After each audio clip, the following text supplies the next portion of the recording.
Opening shot, black and white footage of Australian outback. Eerie music swells. On a remote battlefield in Western Australia, an unlikely enemy emerged, one that would humble an entire nation's military.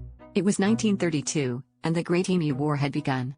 But this wasn't a conflict against a foreign invader, it was a desperate attempt by the Australian government to curb a plague of giant, flightless birds overrunning farmlands. What happened next would become one of history's strangest, and most humiliating, military campaigns. Imagine soldiers, armed with machine guns, facing off against an unstoppable feathered force. But could birds really outwit the army? On-screen text, 1932, Western Australia. Government versus emus. When over 20,000 emus descended upon newly cultivated wheat fields, desperate farmers turned to the government for help.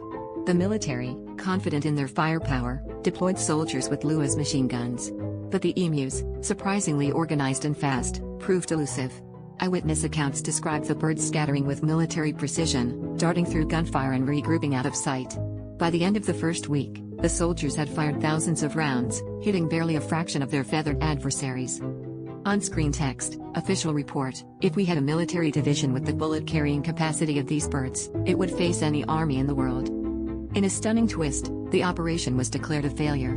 The emus had not only survived, but seemed to mock the futile human effort. The press ridiculed the government, and the Great Emu War became a symbol of human folly, where the line between predator and prey blurred in the harsh Australian scrub. The government withdrew, defeated not by a cunning foe, but by the sheer unpredictability of nature itself. Closing shot, slow zoom on emu silhouette against sunset. Caption: sometimes, the greatest forces against us are the ones we least expect. How did a nation's military lose to a flock of birds? The Great Emu War serves as an unsettling reminder of mankind's arrogance, and the chaos that unfolds when we try to control the wild. In the end, the emus marched on, and Australia was left with a haunting lesson: even the best laid plans can unravel in the strangest of ways.